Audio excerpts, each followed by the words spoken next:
Welcome to the Young and the Restless, the PopCulturists WWE podcast. I'm one of your hosts, Ryan BETSON, alongside... You can't see me. I'm Jem Cena. You can listen to us every Friday morning at 8 a.m. on podcast services, including iTunes, Spotify, Stitcher, and just general fucking things. And if you want to support the show, you can head to thepopculturists.com/shop, where you can buy Young and the Restless merchandise, which we're not currently wearing right now. You know, it's a hot day. Let's wear the shirts that are comfy. Happens to be Finn Balor. What can you do? And if you love us a lot, you can always go to patreon.com/popculturists. Help support the Young and the Restless.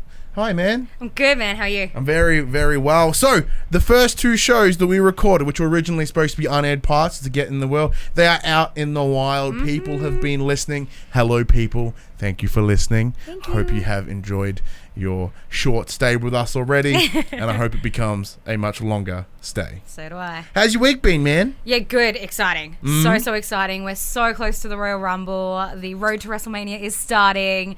I am so hyped. Like, wrestling is just getting better and better. I've just been thinking about the Rumble all week. Yeah. For two reasons. One, can't wait. Two, I have to clean my house. Like, because we're going to have our watch-along party here, and that's where we will announce our winners of the PopCulturist Royal Rumble sweep with the prizes of the men and women championship belts, as well as 2 copies of WWE 2K19, thanks to 2K Australia. So Mikey and Pez over there were nice enough to hook us up. Thank you. We will talk a bit more about 2K19 as we get later in the show.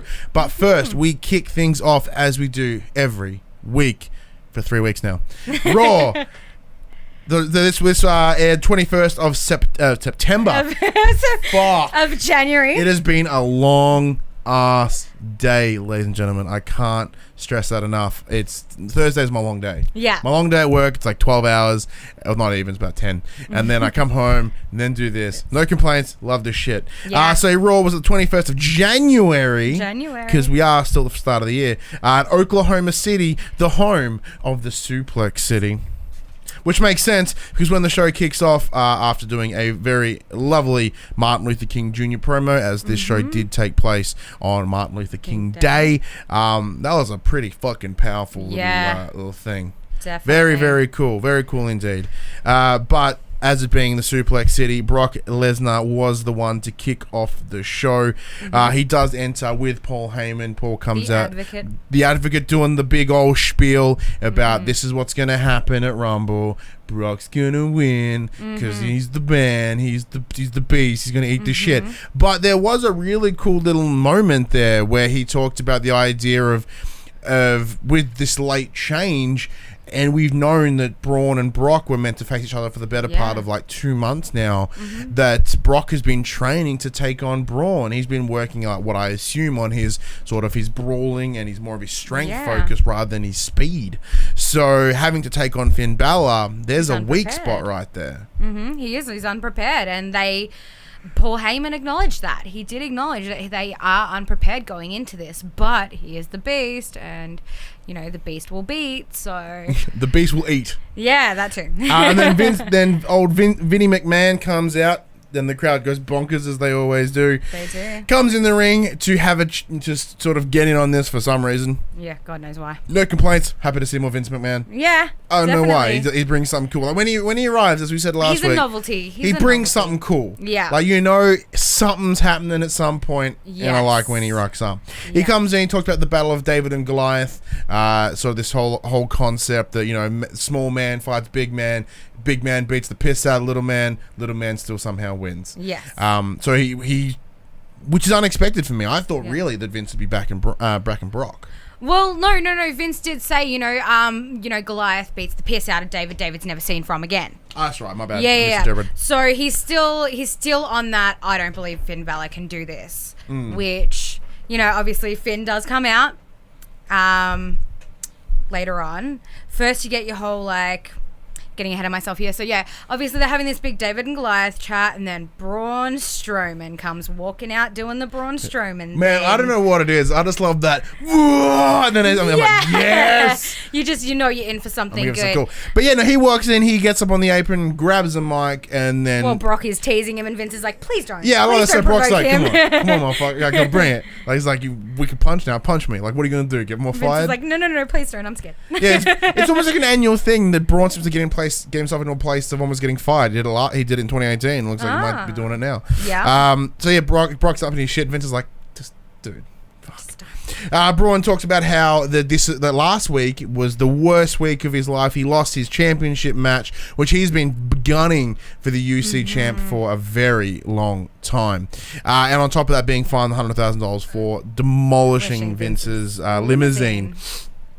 So I get him. I understand. People stress the point is like, yes, but it was also the worst week for you piece of shit. Yeah. It was good. Yeah. Very good. He definitely did make a good point there, saying that it was the best week for Brock because, now he doesn't have to face someone as big and burly as Braun, which he makes a valid point. I think he would definitely have had a run for his money. Yeah, and it really fits into sort of the narrative that Braun was talking about last week with the whole idea that Brock is scared of Braun. Yeah. Like there's all these circumstances where they're meant to fight and something intervenes. Yeah. And if anything, it's happened again. Doesn't sound like divine intervention to me. Yeah.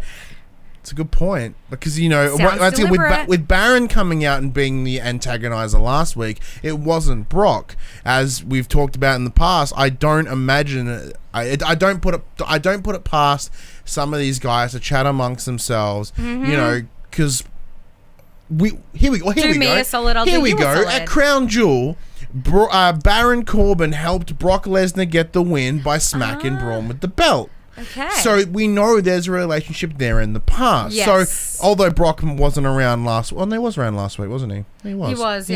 So there may have been some exchange. I was going to say by phone call, but if he was at the he was in the arena, it may have been a problem. Like I imagine a bit of chat backstage, like get him fucked up, man. We've seen literally this time last year him crack the shits and go bonkers and get into some shit. Yeah. Last year he got fired by Kurt Angle, who was the GM at the time. He got the job back in the end of the episode, but he knows his buttons. Yes. So him and Braun have been Brock and Braun have been booting around for a while. Yes. So he knows if he goes to Baron, say this, do this, this will happen. Exactly, or even Brock had no idea, and Paul Heyman, being the advocate that he is, being the master of words, has gone in and said to Baron, do this, make this happen, you'll make it worth your while. Yeah, I definitely think that's something. My concern is, although it's not been announced yet, with this, if Braun does happen to enter the Royal Rumble, he's going to beat the fuck out of Baron Corbin if he's still in there. Yeah, of course. He's going to go straight for him. Absolutely. Well, that's at TLC, he wasn't fit enough to get into the fight. So, if anything, this is his one shot to get on it. You know what I mean? I can't wait. That's something I want to see. But we're getting off topic here because Finn Balor did enter. He came out, gave sort of the same speech of, you didn't believe in me. This crowd believes in me. Like, I can... It's not like I can show you, but there was just a big discussion about Vince. You need to believe who I am. I've got this shit in the bag. And he brings up again the whole David and Goliath and the you got it wrong, Vince, because David bests Goliath. He the bigger they are, the harder they fall type thing. So definitely makes a valid point there too. Yeah, and there was a big scuffle between Braun and Finn Balor, and during that, as fucking Paul Heyman and Brock just bounced, hightail, Vince is like, it's a match now. Yeah, don't go anywhere. Like, you're gonna stand here and watch this. Like, and it was great. Yeah, Vince was like, well, I'm the chairman. This is a match. Bing, bing, bing. It kicks in. So this was a pretty solid match. It was a good sort of beat down between the two. It was a nice showcase of the power of Braun, as well as the high flying nature and the speed of Finn Balor. Yes. It was I thoroughly enjoyed it personally because I'm a big fan of both these dudes. So whatever the outcome was, you're gonna enjoy it. Either way, it was ticking it for me. Yeah, watching them as athletes, like, definitely I was all about it. It was good. It was really good, and I was really about it no matter which way it went.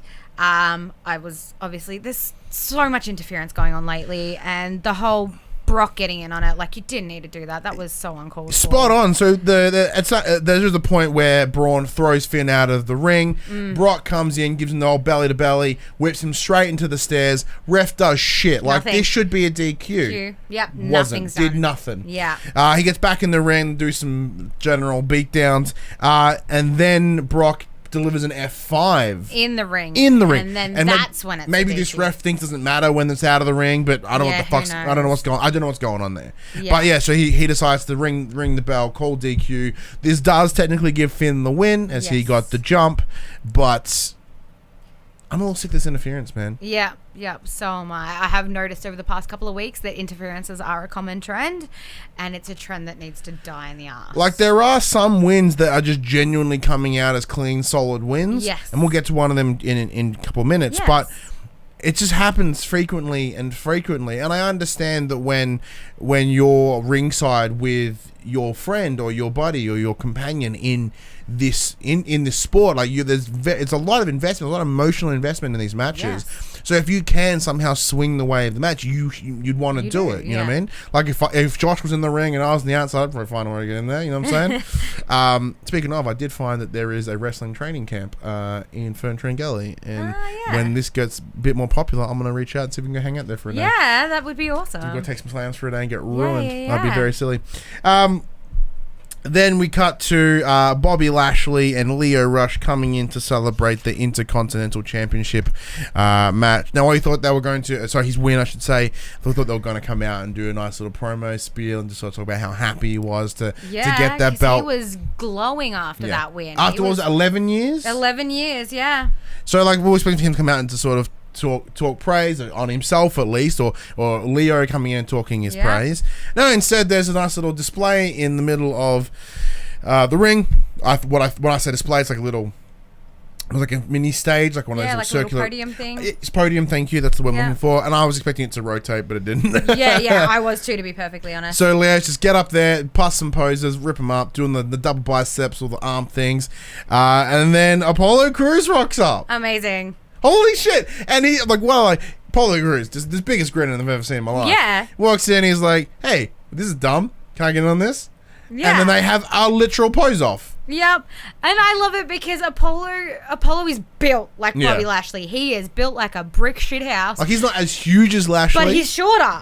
So it's that height difference that just makes him even more entertaining. He's a short, stocky dude, and just seeing him absolutely take the piss out of everything Bobby Lashley was doing was amazing. And I was sitting there the entire time like, it was great. I was giggling like a girl. I thought it was fantastic. And when he does a little like side arm pose, then he goes. But the side arm. So great. But what I loved is because, you know, with Lashley doing the very serious, very slow, very deliberate in his movements, like a bodybuilder would, Apollo Crews is mucking about, and he's it's the side bicep shot. What I loved is, you know, Lashley does really slow.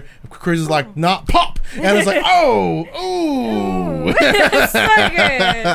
So good. It was fantastic, but of course, this built into a scuffle, understandably. Lashley gets a bit upset that he's getting outposed. But no, I think it's more of a respect thing, right? Like, he's coming out to, obviously, to gloat, which is not a very respectful thing, but in terms of, you know, like, this is what I do, I'm a builder, I'm going to show you guys, I'm going to take this shit seriously. So it's not, so rather than just, understandably, if Polo came out and gave him smack about the Intercontinental Championship win, that's a little bit different, but I feel this may have hit like a nice personal nerve around Bobby, with Bobby, because that's, I think, obviously his physique is something that he prides himself upon.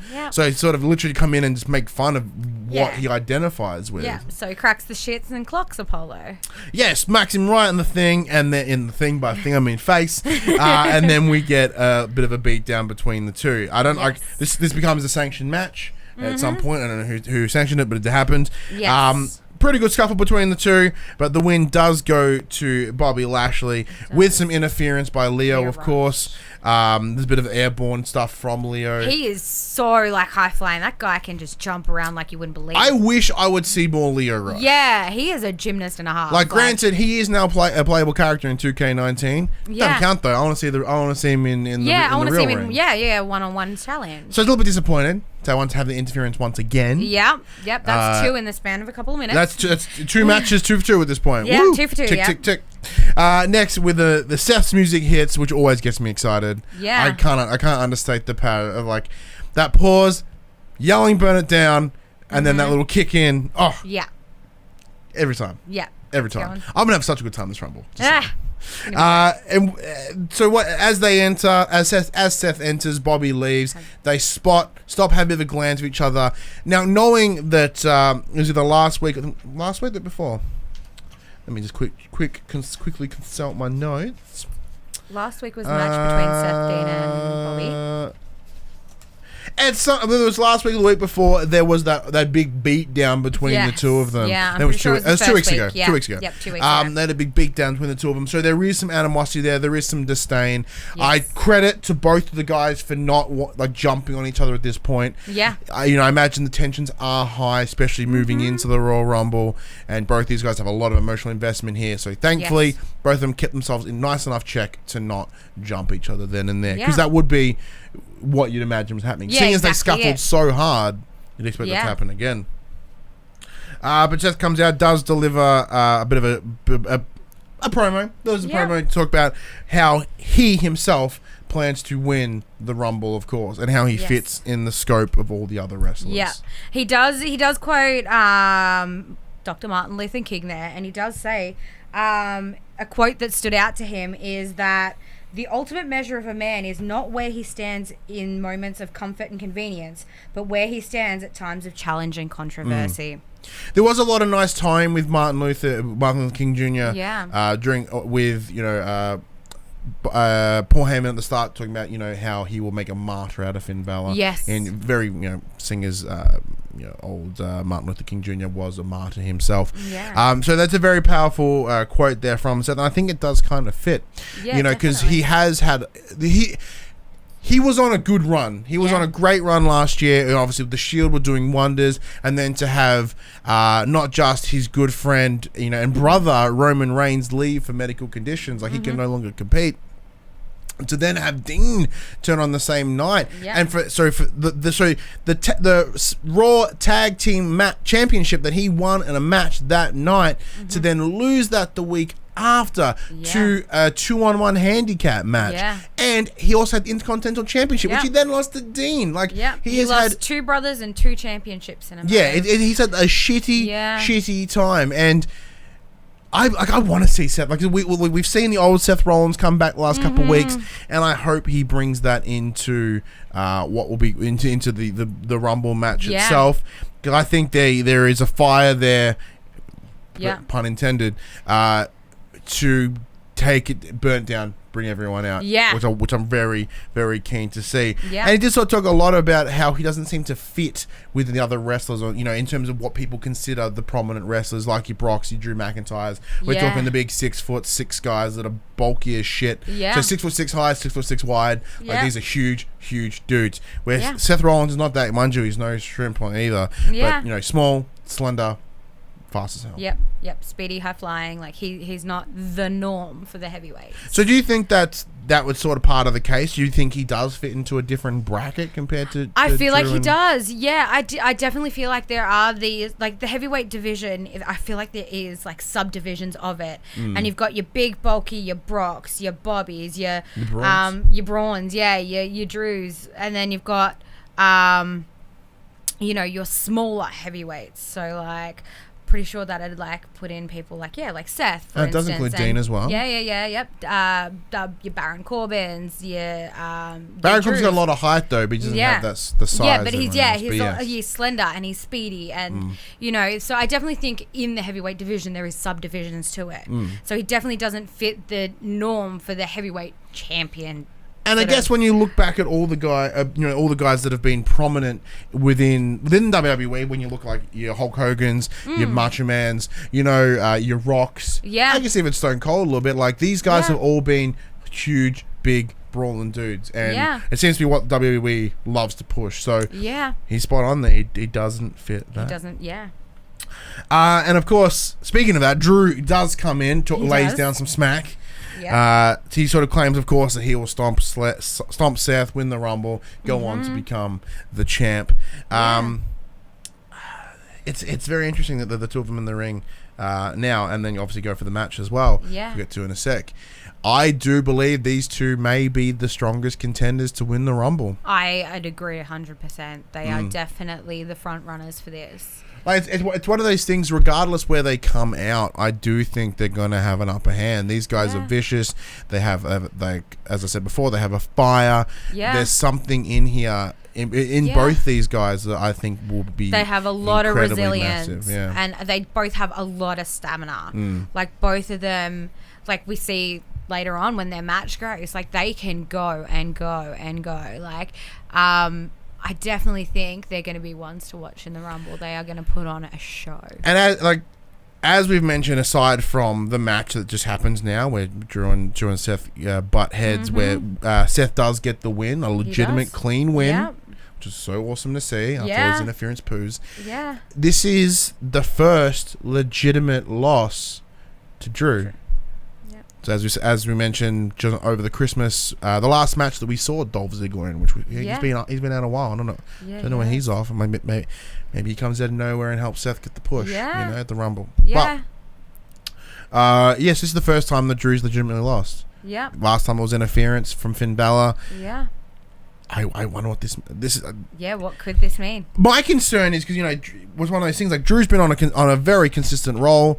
I do wonder whether this will put a chink in his, not facade's the wrong word, but in his ego, in his build, when he thinks where he is. Yeah. Or if anything, it could go two either way. Either you look at it pessimistically or optimistically. Pessimistically, it might break him down. Optimistically, it might give him that punch. So go in there and dominate even harder. Yeah, and it was a good match if the crowd's chanting, "This is awesome." Oh man, I look forward to it. Love those chants.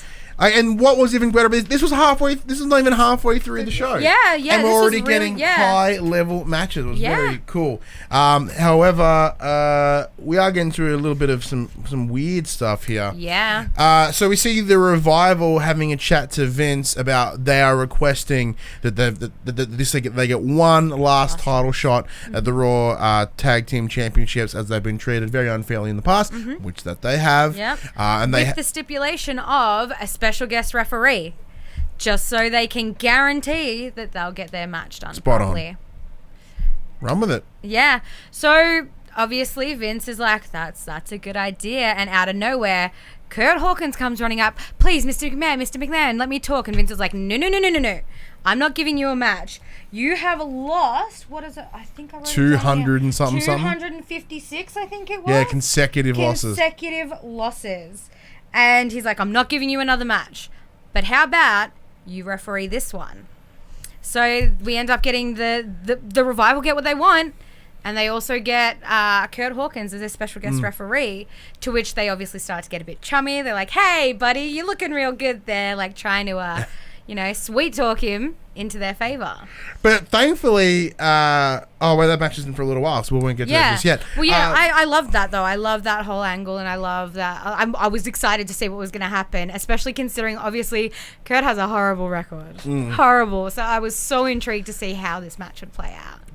At the same time, though, that there's a lot riding on this match. So, we haven't mentioned them up until this point, but we do know that there is a new promotion coming on with the All Elite Wrestling. So we've got Cody Rhodes, previously of WWE, the Young Bucks, and Jericho's on their roster now as well, previously of WWE.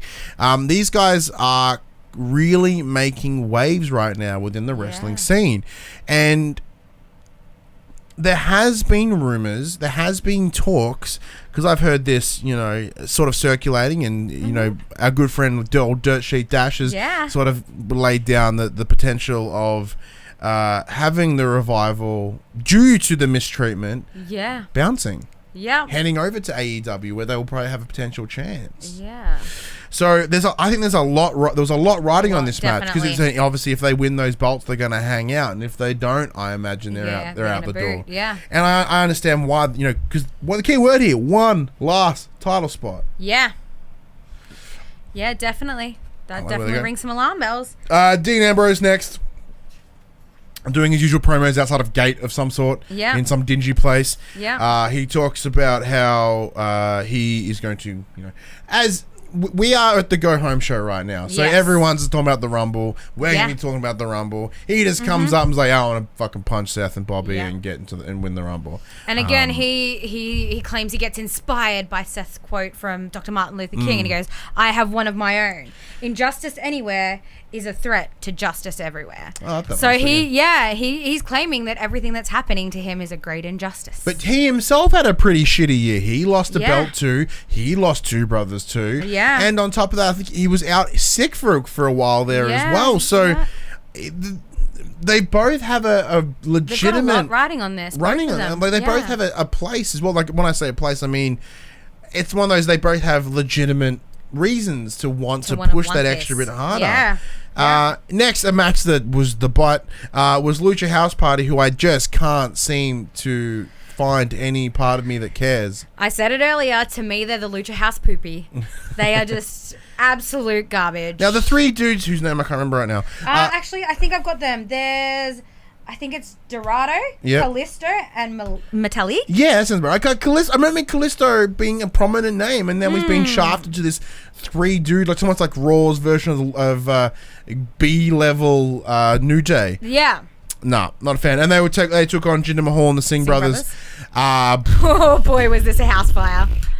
It was an Fuck. absolute bin. Garbage can. It only went for like 3 minutes. It was super Yeah. weird. There was a point where the Lucha, I don't remember which dude. Do you know which dude? I'm pretty sure it was the guy that won it. Yeah. It was the Metallic. Yeah, so Matt League had one of the Singh brothers in, like, rolled up, ready to rock and roll, get the 3 count, and poor timing by the other Sing brother. Yeah. So he's getting the 2, and you can see him reach, and he jumps in to get to break the pin. Yep. But no, Misses his, Josh. It was. misses, yep. So it was literally like that. Just that dude, little man. bit, and everybody was convinced that he was going to grab him, and like even the All the commentators, commentators- they're like, no, it's a nope, that's a 3 count. Like it Depending, was, it was even the botched. camera angle showed like he's going to get the tap. Oh no. Yep. Interesting. I literally, as I was watching it, I was like, oh god. My exact reaction, I was like, that was so badly botched. But I love a good botch because it just it makes you realize that they're real people and they do make mistakes. Yeah. I love it and I hate it all at the same time because obviously it cuts to Jinder outside just screaming, "Are you kidding me? Are you kidding me?" Which I love because it's obviously his appeal, like big, bulky, scary dude. But yeah, angry. like there's a lot But riding on this he shit. does, Like he's, yeah. After the frustrations of last week of not making the cut in that fatal four, was it last week? Yeah, Yeah. For not making the cut for the fatal 4-way. Yeah. He has to. I He has imagine something to prove. Yeah, he's got to get himself back up there. Yeah. And he didn't like mess this up. Somebody else messed did. this Yeah, up. yeah. So as a result, because it is Jinder Mahal and the Singh brothers, they're not like Exactly. the Lucha House where there's the 3 people just mushed together in one name. Yeah. He is the forefront. He is the lead singer of this band. Yeah. And his bass player screwed it up. He's the Maharaja of the group. And then we cut to EC3 posing in front of a mirror, having a good old chat to Dana Brooke. I said, not watching a lot of NXT. I have no idea about EC3. I have no idea what's going on either, but I love the mystery of it. I love, There's an enigma as silly as here. it sounds, I love when people don't speak. I don't know what it is, but I love when they just shut up and just, I don't know, I find it hilarious. And I'm really excited to see what he has to bring to the table. I do wonder, like, when the first thing he does deliver is going to be something impressive. I'm hoping so. I'm holding him to a high standard because keeping quiet means that you've got something to show. Yeah, either that or I'm hoping he just comes in and says fucking nothing. Yeah. And like it's just the That'd most be great. He just, bleh. just does a runner. Speaking of something that's just bleh, we come with Elias and Baron Corbin. I like the two, but I am so sick of seeing them take on each other. Like, Yes. I don't know why they're still bad blood. Look, the only reason I like seeing them take on each other is because I like seeing Elias shirtless. That man is, wow. It's already hot in here, but it's getting hotter. Like, he is a hunk of a human being. Like, I am always in awe when the scarf and the shirt come off. Like, that is the only reason I am okay with these matches. Other than that, I'm tired. I'm so tired, and I'm pretty sure they are too. And the WWE Universe is tired, and the announce team is tired.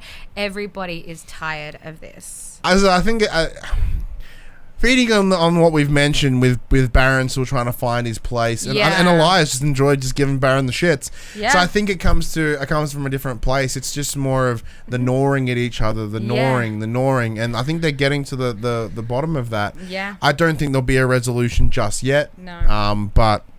Look, I will give Elias credit. He seems to always get the crowd chanting, "You got fired." Yeah. So that always makes me giggle. That's every time. that's what I'm thinking. It's not. This is a sort of just this is a personal feud. Like this is not just I'm gonna beat you for the championship. She's like I'm just gonna fuck with you because it's fun for me. Now, granted, it's getting a bit of like having it going this long. It's getting a little bit bully territory. Yeah. Which is fine because what happens in wrestling, but. I know, but Baron gave them, like, this may be the end of it because Baron, speaking of end of it, ends it with an end of days. Yeah. Like, it wasn't a very long match. It wasn't very brutal. It was very clean. It was very tight. There's no interference from anyone, but he gets gets the end of days, tap, done. Yeah. He's out of here. Yep. I did have a laugh when Corbin tried to storm the ring, and then Elias was at him with the guitar, and he's like, he tried to hit me with the guitar. He almost hit me with the guitar. Like, Baron's just a massive sook, and that makes me laugh quite a bit as well. That was super funny to me. Like, calm down, mate. Like, stop having a cry and just get in the ring and fight. You want to talk about? You can jump on the next bit. Yeah. So next we have a moment of bliss. I'm right, yes? Correct. I am. Yeah, so a moment of bliss with Alexa Bliss. Obviously, same as always, she comes out looking divine. Like, I will give her credit. She is an attractive woman. She's got a great set of knockers on her, let's be honest. And she invites her first guest. Oh, no, first she starts talking about the Women's Royal Rumble. Yeah, you know how you sort of mentioned about when you see Eliza show, you get a little bit of flutter? I mean, I get a little bit of flutter too. Yeah, I'm pretty sure. Yeah. You get a bit of a... Alexa. Yeah. You get a moment of bliss. I certainly get a moment of bliss. Definitely a moment of bliss. But yeah, first she talks about some of the entrants in the Women's Royal Rumble. Mm-hmm. Obviously, thing comes up on the screen. She starts naming people. And then she invites her first guest, who is disappointingly Nia Jax. Let's not even go there. So she asks sort of, hey, like, if you take this out, who are you going for? Yeah, no, that's right. I should read my notes. And then next minute, well, before we jump into this next part here, with Nia Jax, as much as I despise her personally, she does have reason to be a concern. Yeah, if we think of the Evolution pay-per-view of last year, where they had the battle royal with all the women, she won. Yeah, she did. She won the shot. She's quite a bigger athlete in the sense that she's taller, she's broader, better built than most of the women's division. So she is definitely a threat. So it's obviously a valid thing for Alexa to be asking. Like, yeah, so similar she sees her as a threat. Exactly. So in the battle royal, like there was a point where it was like 6 of them on her to try and get her out. Nobody could. And I think they're gonna have to work at doing that again. Otherwise, she may come out with the win. It's gonna have to be a team effort, for sure. But then obviously Ember Moon storms the stage and she's like, I'm sick of waiting for an invite that's not coming. I'm going to win this. I'm going to take it out. And then Alicia Fox storms the stage. I think Ember Moon should be a real solid contender. I definitely think she is too. I think she's definitely a phenomenal athlete. She does have that build and that strength behind her. I think it's valid that she comes out and says what she says. And similar to some of the other people we mentioned, like she had a quality time at NXT. She dominated NXT. Yeah. So there's a reason that she's called up here. Yeah. It's definitely her time to shine. I can't wait. Yep, and then obviously like Alicia Fox storms the stage and she starts Mickey James is there, the Riot Squad, not Nikki Cross. Almost every woman that was announced by Alexa Bliss for the Rumble is on stage and they're all yelling and Alexa ends up pulling up a chair and standing up and she's like, enough! Like, you're acting like children, knock it off! And then she's like, I don't want a brawl starting, rah-rah! And the next minute a brawl starts. Nia Jax, of all people. Nia Jax, of course she starts it. It's Nia Jax. Like, brawl starts, they all like fumble out the back. Alexa's just like, oh, for crying out loud.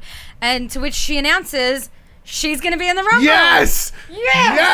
Oh, I have been eagerly awaiting the return of Alexa Bliss. She is fucking awesome. And I cannot wait. So far, because it's only been the past 3 weeks that I've been introduced to Alexa Bliss, I haven't thought much about her, but this honestly excited me. I'm excited to see her get in the ring with these women. See, this is a woman who spent a big hunk of 2018 as the Raw Women's Champion before getting injured and having to give it up, therefore leading it up for Ronda Rousey to take it. Yeah. So we know she is an incredible competitor.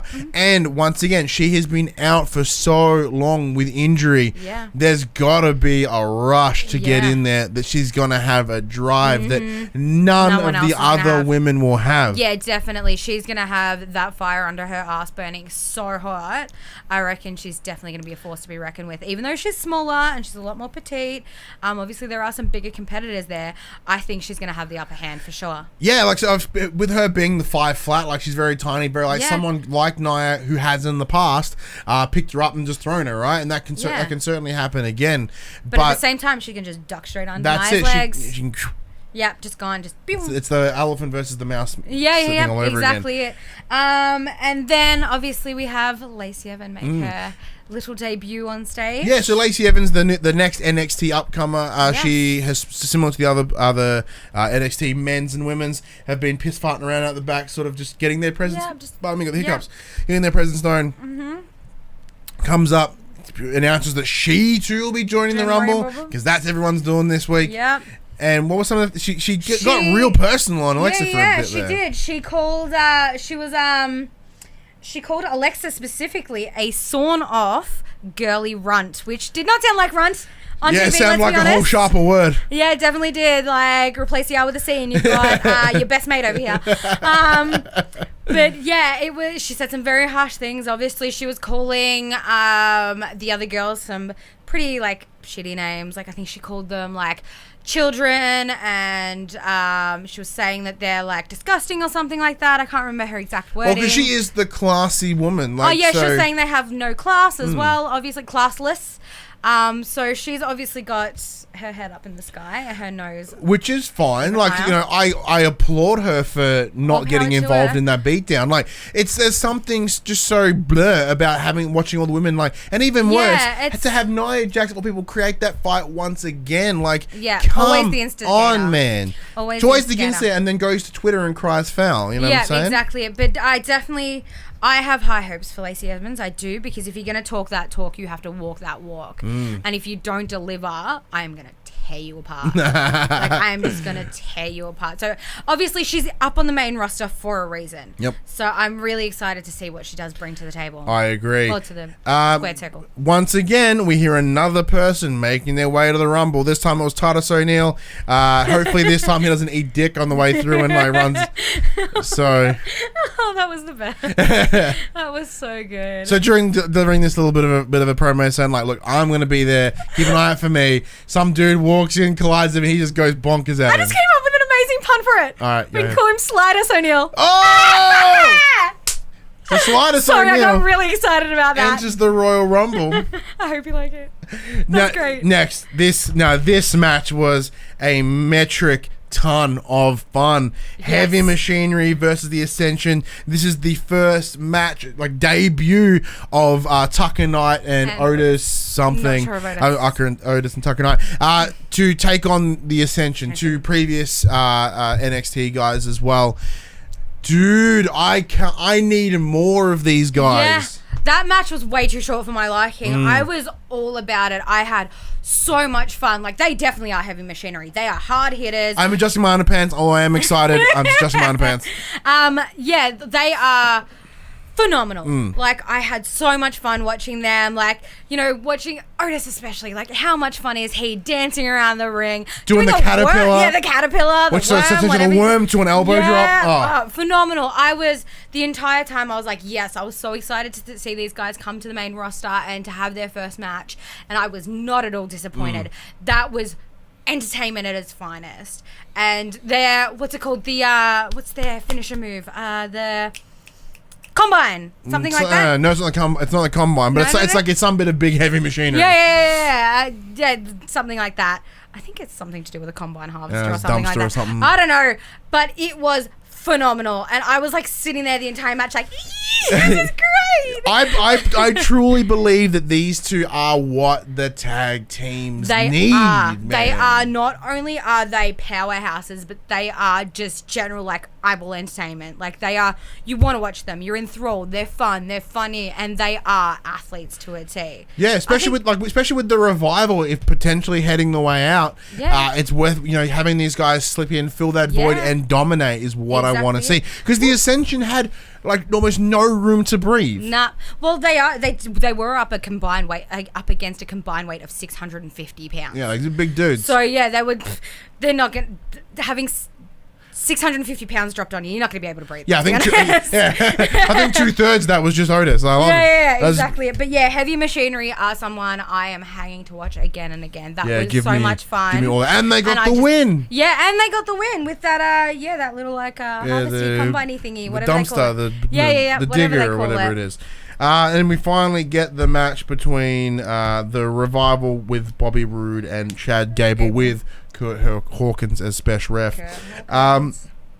Credit to Hawkins here, man. He was a consistent, clean ref that whole time. Yeah, he had his eyes on everything. Yeah, stuff that I didn't even realize was going on. He was like, "Hey, no tags unless you got the tag rope." Yeah, spot on. No dirty pins. Yeah, no pulling shorts, no feet on. Grabbing on the undies. Yeah, he was clean, like super clean. Phenomenal. Where was this dude earlier when Brock was getting the beat on Finn? Right. If anything, Hawkins I think he with all those losses might need to just 256 put in, consecutively. tap out the singlet, get the ref shirt on. Right. Come on in, He looks good in the ref shirt too. I think he looks good. The hair sweep back. Yeah, it suits him definitely. But with Bobby, I think Bobby got the pin. Yeah, yes, I think so. Yeah, so once again, the Revival do take the loss, which does make me think they are gone. Yeah. They are out. Yeah. Which is a bummer to see, but I do, if this is the case, I do hope they go on to do something cooler and better at AEW,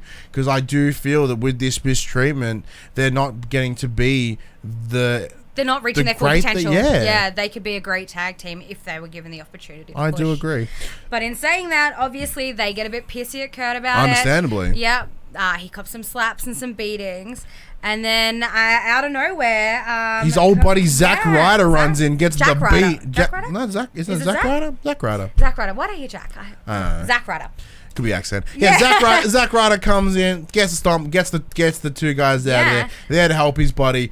Now these guys were previously a tag team as well. So cogs are turning, wheels are going. Tag teams are dope, man, and I want more of them. I need more of them. Especially after the whole incident either last week or the week before, when there was a tag match going on and they had the little promo thing going in the corner.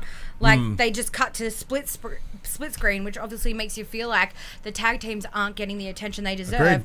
This is really giving it that proper push. Yeah, when you got the likes of Poocher House Party, and like these guys just doing nothing of major substance apart from just going Lucha, and then making up their own rules for the better part of 2018. And especially like two phenomenal, like I really enjoyed it. I thought it was a great match, but two back-to-back awesome tag team matches really gives them that proper push as well. Yeah. You know, so I think that they're really sort of, the tag teams are going in an awesome direction. As much I think Bobby Roode and Gable are, and like they're a great combo. They work with each other so well. I want the belt off them. I not for any particular reasons. I think, as I said, I'm a big fan of Bobby Roode personally. Yeah. But I want it to go to the likes of with Zack Ryder, although Hawkins may have consistent losses as a singles, maybe tag team is what he needs. Maybe tag team is what will empower him to sort of get those wins. You know what I mean? Then we get to Ronda having a big old bitch and whinge about Sasha Banks. There was a lot of fucking rage and emotion. Yeah, she was... You know when you get so mad that you just start making absolute nonsense? Like, what does she want me to do? Cut my hair and, like, wash her feet with it or like, whatever? I'm listening to something like, I have no idea where you're going with this, but... You're so angry and I feel for you. You are pissed. Yep, her face was red, her voice was angry, like, she was in it. She was in it. And I was like, rowdy. You could have told me that you just shit on the floor and wiped it all over Sasha, and I would be like, yes, I believe in you, and I feel for you. And that brings us into the main event of the night, which was a sort of follow-up to the little scuffles we've had in the last couple of weeks. Sasha Banks and Bayley, the boss hug connection, taking on Rowdy Ronda Rousey and Natalia, or as we call Priscilla, the Queen of the Road Warriors. Not her full title. So they come in as tag teams. It was great. So it starts off, Sasha Banks, Natalia in the ring. I'm not quite sure why they made that decision, because with the second that bell rang, Sasha just... Bam!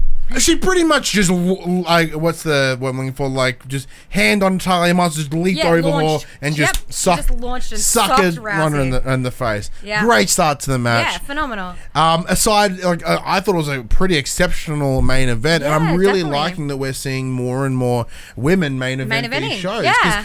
As I said before, and I'll say it again, right now the women are doing a better job. Their matches are more entertaining. I'm invested more. They are delivering harder. Coming out of them too. They're delivering harder matches than we're seeing from the men. And sometimes butts fall out of shorts.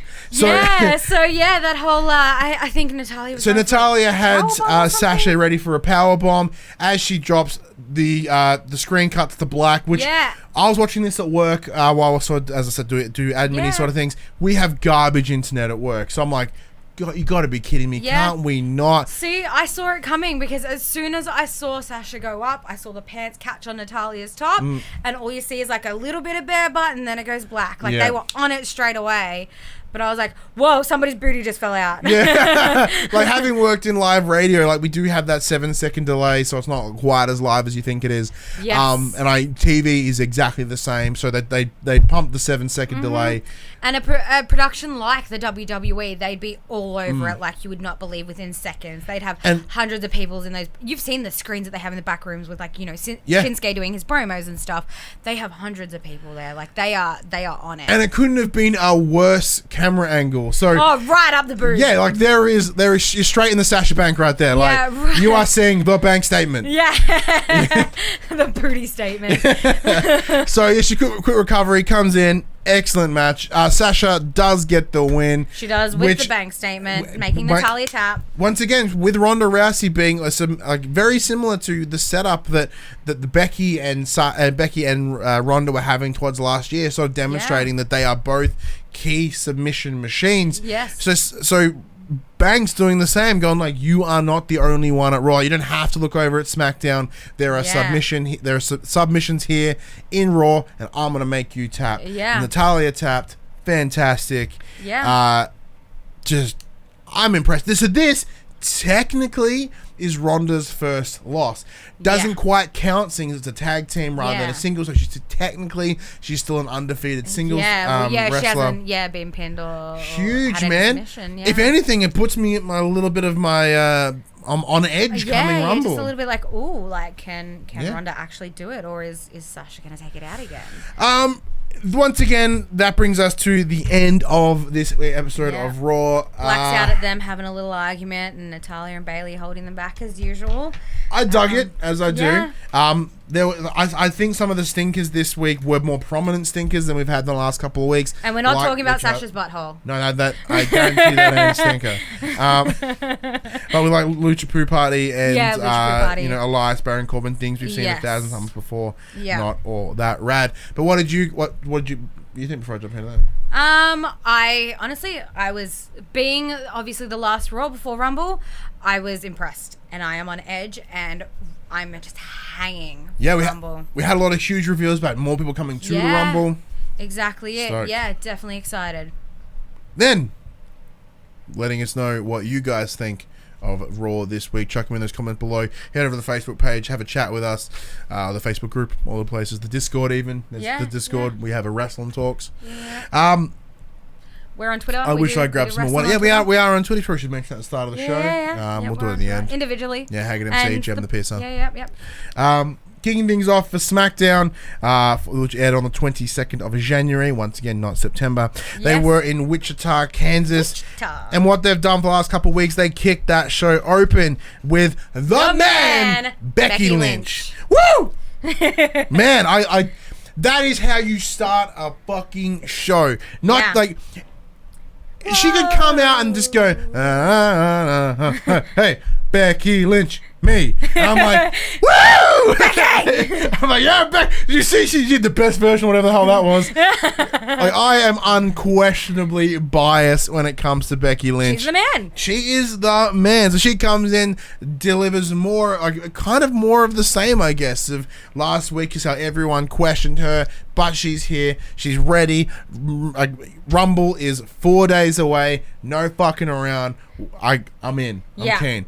Asuka comes in. Barely gets into it. Yeah, Asuka comes through. What looks to be a new shirt, by the way. Yeah. A new Asuka shirt. Yeah, comes just not even any English. This is what I love about Asuka, is when she gets fired up, she just forgets the English language and she just reverts to like abuse in Japanese, and I love it. But normally we get like a little bit of like English if she's not quite there, but she comes out just mean. Fair, like full hammer in the Japanese. Like she is angry. Becky's clearly in her head. Very clearly in her head. Yeah. And she is just angry. She wants to fight. Because that's one of the things that Becky mentioned. She mentions that Asuka never won the title officially, like never took the title from Becky. So That's as she rubbing said, Asuka it the must wrong way. eat her up inside, which I doubt it's that specific. I don't think Becky can see into the head of Asuka. Yeah. But I think there's some proof there with Asuka coming out and just being willing to boot the fucking piss out of her. Yeah, exactly. But before everything gets all up and brutal, we see Charlotte Flair enter. Woo! Wearing exceptional shirt, by the way. Yeah. She comes out and delivers some exceptional points. Yeah. Because she announces that she'll be joining the Royal Rumble, which was a big given. I think her, along with Becky, are very likely to take the win. She talks about how the contenders for the championships, because if she does win the Rumble, she gets to take her pick. Talks about how with Banks smushed her a bunch of times, a lot of those times being back at NXT. Talked about Ronda and how she beat the living crap out of her at Survivor Series with the kendo stick. Now, might I add, I discovered recently there's an app or a program on the PS4 called Next VR, and one of the things they do is, for a couple of pay-per-views last year, they had 3D cameras in the corner of the ring, and you can watch a wrestling match in VR. So I did, and it was awesome. That sounds watched amazing. Survivor. I watched the men's sort of elimination thing at the start, and then I saw Becky and Charlotte fight in VR with the kendo. Oh my god, give me all of that. Like, anyone anywhere that has any power, fucking anywhere, I will pay you like $50, if not more, if I can watch an entire pay-per-view in VR. Phenomenal. Take my money. Take it. That would be amazing. Like, here it is now. Just money. Like, I'll write you a blank check and you say, here it is. You can watch them all in VR now. Money you. But yes, and then she also mentioned that she was the one that broke the winning streak. So she did. When she also came up from NXT, she remained undefeated for a good hunk of time until WrestleMania, where Charlotte got the boot in. On the grandest stage of them all. That's she took it. out Asuka. And then she did also admit defeat, though. She admits that she hasn't had the upper hand on Becky up until this point. But if anything, that's gonna get those things right. I love seeing Charlotte and Becky. I do think they genuinely bring the best out of each other. Yeah, I definitely agree. And I think, obviously Charlotte did make some very good points in there, saying, Ronda's probably still got bruises from the kendo and stuff like that. But seeing how beaten up she was on Raw the next day wouldn't surprise me, man. Wouldn't surprise me. Yeah, they, again, like, obviously Asuka's a phenomenal athlete, but I think there's just there's something bigger and more grand about Charlotte and Becky, and I'd like to see that again. Yeah, give me more of that. Yeah. So while Charlotte's sitting there delivering this exceptional monologue like supervillain, Asuka takes advantage. She jumps on Becky with Becky's back's turned. Beat down. Chaos. We're talking ref, security guard. Everyone's coming in. Yeah. It sprawls out out like on the apron down the side. Becky gets Asuka not through the table, but on the table, off the table. Starts beating her with a jacket. Just That's scuffling. some real street shit right there. Scuffling and then Becky eventually just gets escorted out. Yeah. Walking with swagger. Yeah. And then, they end up, backstage just beating on each other as well. So we cut to an ad break. And we're like, oh, okay, cool. Cut back. They're still fighting. But, they're on each other. They're screaming and kicking and yelling and jumping and officials everywhere. Like, there is so much animosity going there, into this match. I am, although it isn't a main event, because obviously one of the Rumbles will be. Yeah. I need it. Yeah. I need to see this match. Just hook it straight into my veins, please. Give me all of that shit. But one thing I didn't need to see anymore, Naomi and Mandy Rose. And what I hope is the tie-up of this sort of story about Mandy Rose wanting to get all up in Jimmy Uso. Like, You've done, but he's a married man. You're a fucking married man. All right. That whole, what got me initially, like straight away, I was like, oh god, here we go. Was that whole the Young and the Restless promo, like Mandy Rose. Don't you be talking on the Young and the Restless. No. The Young and the Restless is what inspired the Young and the Restless. Yeah, I know, but that whole like that rubbish, over dramatized like promo at the start, I was just like, oh please don't. I already hate this. Yeah, saying that I also ate that shit up. I was like. Nah, I was like, no, thank you. This is cold spaghetti. I don't want it. I didn't care about I don't care about what's going on between the two of them. I think it's petty, and I don't think they should. I think both of them should grow up and not do it. But watching that cut, I'm like, yeah, give me more. I was totally like, give me seconds. Yeah, stop. You did it. Yeah, but yeah, so of course, as we're seeing everywhere, Sonya Deville joins Mandy Rose, comes out, tries to get the interference while because the ref takes a bump, gets sort of knocked to the side a little bit by Mandy. We got Naomi on the apron. Sonya tries to grab her by the boots, yank her down. She's trying to jump over the no chance. Naomi gives a Sonya Deville boot in the face, but that distraction enough leaves her alone to have Mandy throw her into the pole. Yes. Oh, I forgot. There's not the apron. What's the pole? That's the pole. Yeah. Throws her in the pole. Gives her a bit of a daze. Drags her in the ring. Gets the pin. Yeah. Super subpar finish. Super subpar. Yeah. Disappointed in that match. I was left wanting something more. Yeah. But I thought it was cute. Obviously, it cuts to Naomi and Jimmy in the ring. Yeah, checking on her. Hey, baby, I still love you. She's a bitch. I still love you. Yeah, exactly. She's like, oh, but I'm so mad. He's like, I still love you. The little kiss on the forehead, the little cuddle. That was a bit sweet. Like, at least we know that he's not even about that drama. So, yeah, which is about good. That life. Well, we did see they tried to sort of be above it up until this point. But yeah. Let me see Ray having a chat about what would be his match against Andrade. Just Andrade now. I'm going to say Cien Almas. Now that I know how to pronounce this, Andrade Cien Almas, I'm not allowed to. Yeah, exactly. I did like Ray's glow in the dust mask. Yeah, that was rad. Yeah, that black mask was a bit of fun. Obviously, he did mention that going into the Rumble, like he kind of does have an advantage because he's been the number one spot. He's come out, he's lasted over an hour and taken out the Rumble. So yeah. I think he's the only person ever to win from the first spot. I think. Yeah. So Ray's, speaking of correction, last week we talked about in terms reigning of the champion, history, yep. Right? We talked about Brett Michaels, the holder of the most title reigns. It's not Brett Michaels. He's the singer of Poison. It's Shawn Michaels, and it wasn't Shawn Michaels. It's Ric Flair. So we were double. It was a bit of a mashup of Bret Hart and Double Shawn Michaels. wrong. So I got the two mixed up. Yeah, exactly. So yeah, no, it was Ric Flair. He is obviously he's running the 16-time champ at this point. Yeah. And yeah, exactly it. But yeah, obviously Ray does his little promo, talks about how obviously the Royal Rumble's going to go, how he's got a fire under his ass, that sort of stuff. You know, same old promo. Nothing new there from Ray. Which I'm not complaining about. I do like Ray, and I think he comes in with something strong. Yeah, which we'll talk about later, obviously, because he does have a match later, which I am so stoked to talk about. But anyway, cut to The Miz. Yes, standing there in his get-up. This is a nice build-up to what we're going to see at the Rumble once again with The Bar versus the best tag team in the world with Shane McMahon and The Miz. This was a singles match, however. This was Cesaro versus The Miz. There's a lot of hype going into this. Yeah. It was good to sort of see The Miz and Shane really get into this sort of this like. There's been the blossoms of this friendship for a while, and it's nice to see them finally, sort of get to that place because these guys will be a solid team. Yeah, I definitely think so. I thought it was really nice, obviously, watching Shane come out first and then bring in The Miz. That was super cool. Having him ringside, I think, was really phenomenal. Obviously, and The Bar come out, Cesaro, Sheamus on the ringside as well. So, I don't know what I was expecting going into this match. I don't know what I was expecting. I honestly was expecting The Miz to get completely pummeled off the get-go. But he really held his own. He did. Obviously, I don't know if any of you guys know this, but Miz is actually an actor. And he was trained to wrestle after the fact. Well, yeah, because he was in The Real World or something. One of those sort of MTV-inspired shows. And he's like, you know what? I'm gonna go be a wrestler. So I've always had that little bit of oh, you're just an actor type thing about him, but he's a pretty competent athlete. Fuck these underpants, by the way. They're just giving me some mad grief today.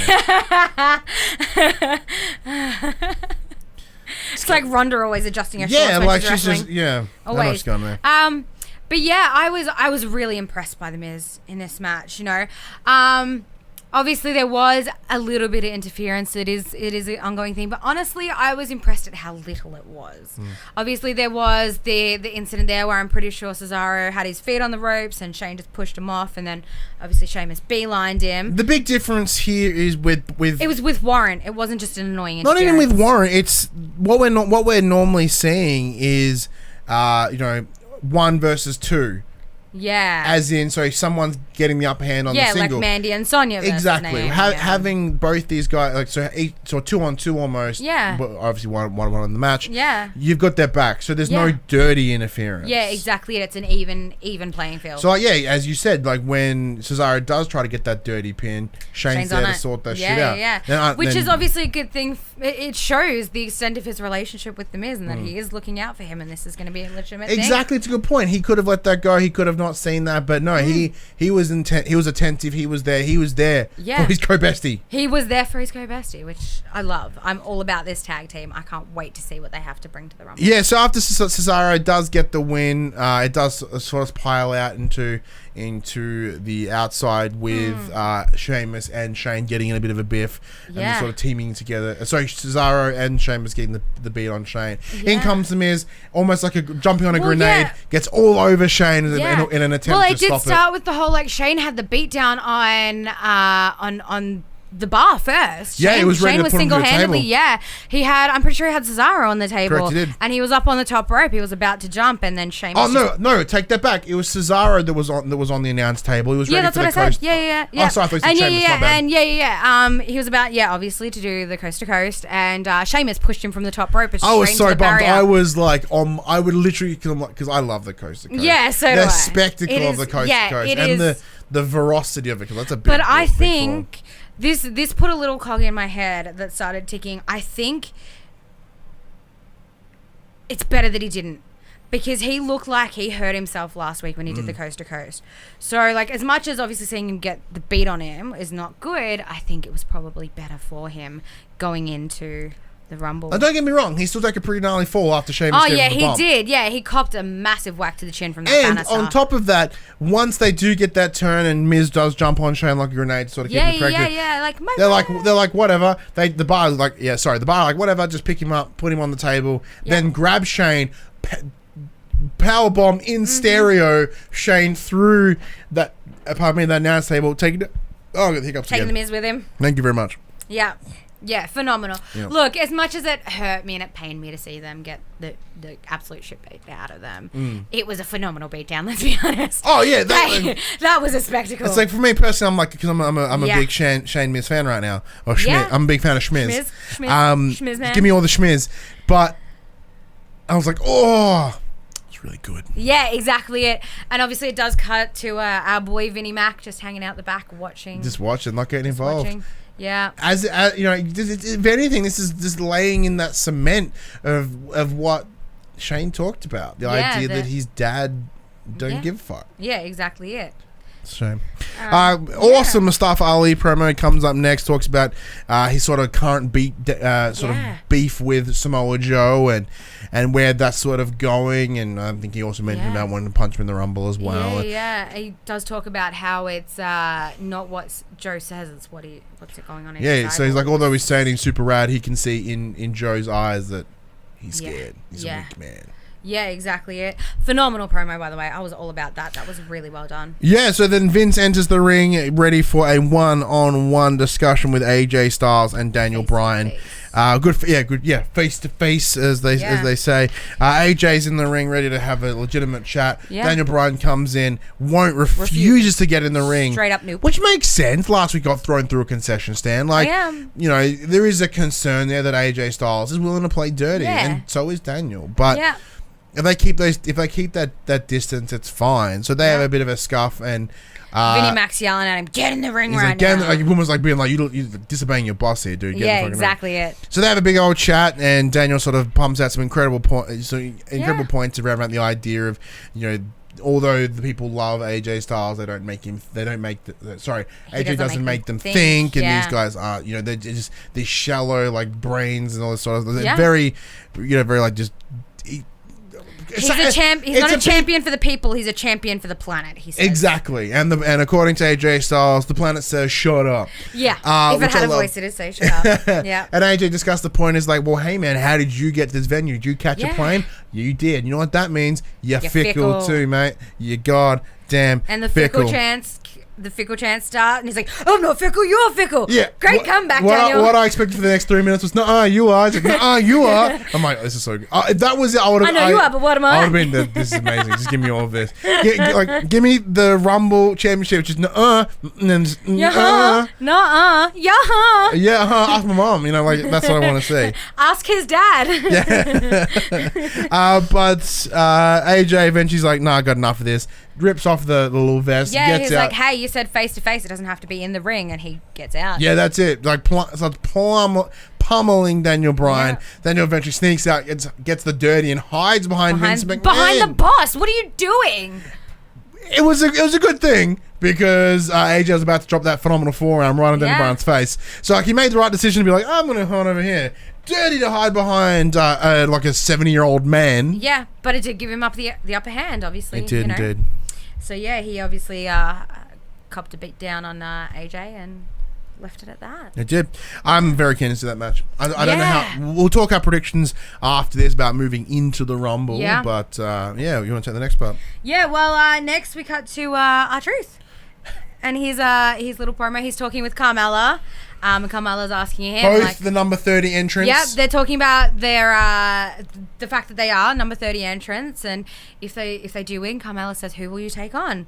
And he obviously talks about. He says somebody, and she's like, "Oh, what about Brock Lesnar?" And he's like, "I don't want to go to what does he say? Soup something city?" Yeah, Soup City or something. Yeah, and she's like, "You mean Suplex City?" And he's like, "I don't want to go there either." It's like, where it is, I don't want to go. So he's definitely against going against Brock Lesnar if he does take it out. Which means, if anything, he's got to go to either AJ or Daniel. Yeah. AJ or Daniel, yeah. Which would be great because, as we met with last week or the week before, like there is a little bit of beatdown there between Daniel and R-Truth. So there's a little bit of I would love to see R-Truth take on Daniel at Mania and get the belt. Yeah. What's up, indeed. Yeah. And obviously, like, he says something about going after cruiserweights, and Carmella's like, but there's a weight limit on cruiserweights and you're above that. He's like, what, you saying I'm fat? And he storms off. Yep, storms off, and then in comes Charlotte to have a chat to Carmella. No, it's opposite. Charlotte's saying there. Carmella just walks up, gets up in her business. There you go, my bad. Just gets up in her business. Because there is, as we saw last week as well, there is, with Becky and Carmella having that bit of a scuff. No, and Charlotte was there too. Yeah. Like, there is animosity just sort of around, it's in the air between all these women because they've all been belt holders. Yeah, so exactly it. And Carmella, like once Carmella lost the belt to Charlotte, yes. She's kind of fallen to the wayside and kind of fallen off the back end. And her aside from that, her only real prominence in the last good couple of months was the mixed match challenge. Sort of her being now handcuffed to R-Truth, which is not a bad thing, but it's a weird place. So I do want to see where that goes. Yeah, 100%. Moving into the next match, which is Mustafa Ali versus Samoa Joe. A match we have seen before. This will be the third time in 3 weeks. Yeah. However, unlike last week, it did actually... The match actually takes place. Yeah, it actually began a match. No, Samoa Joe being all dirty. Yeah. But Joe does his classic at this point. He gets the drop, gets him in the how do you pronounce it? The clutch where he chokes, where he jumps on him and chokes him. Coquina clutch. Yeah, the coquina clutch, and eventually causes Mustafa to take the tap. Look, that was a phenomenal match. Let's be honest. Mustafa Ali is an athlete.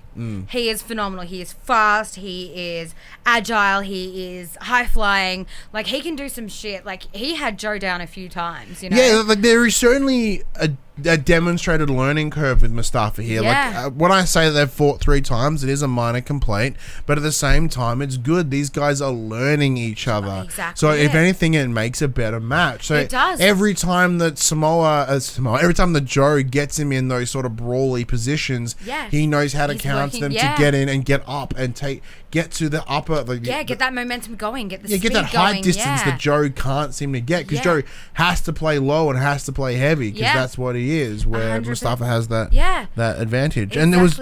But at the same point, whenever Mustafa did try to get that high, with Joe being in the biz for as long as he has, he knows how to take down guys like this. Yeah. So it's a good pressure on Joe to continue to be better, but it's also a good learning for Mustafa. Yeah, exactly. I was definitely very impressed with that matchup. And with Joe having, always saying something, we keep saying something to prove, like everyone at this place moving into this Rumble is ready to rock and roll. And this is, as I could be wrong, correct me if I'm wrong, this is Joe's first Rumble, man. And if you can come into your first Rumble and get the win, oh damn! Because similar to, as we mentioned, with like the likes of Nia Jax and shit, like Joe is a big dude. It's gonna be very difficult to get him over that top rope. Yeah, exactly it. But yeah, obviously clean win. No shenanigans. Yeah, no shenanigans, which is good. Which is good to see. Following up from last week with a bit of bullshit, the beatdowns and stuff like that. I mean, I don't think you understand. Do you understand? Anyway, moving on to, we see the New Day having a bit of a chat, discussing and sort of teasing about how Kofi will perform in the Rumble. So for those that don't know, Kofi has consistently, for the better part of what feels like 10 years, has always managed to dodge his way out of getting eliminated. Yeah. At some point, he gets thrown out of the ring and he's gets on the outer barrier. I saw him once use pancakes as foot to not hit the floor. Technically he didn't touch the ground. I've seen him use chairs. I've seen him use other competitors. Yeah, he's pretty nifty. It wouldn't surprise me if Kofi can come clean this win and get the win. Yeah. I love whatever the hell goes on in Kofi's head. Like, to think of shit like that. You don't think of shit like that. Like, that is next level. Like, pancakes, for fuck's sake. Like, come on. He still hasn't technically touched the floor. But obviously, he's a long-term competitor as well. He's been in the industry a long time.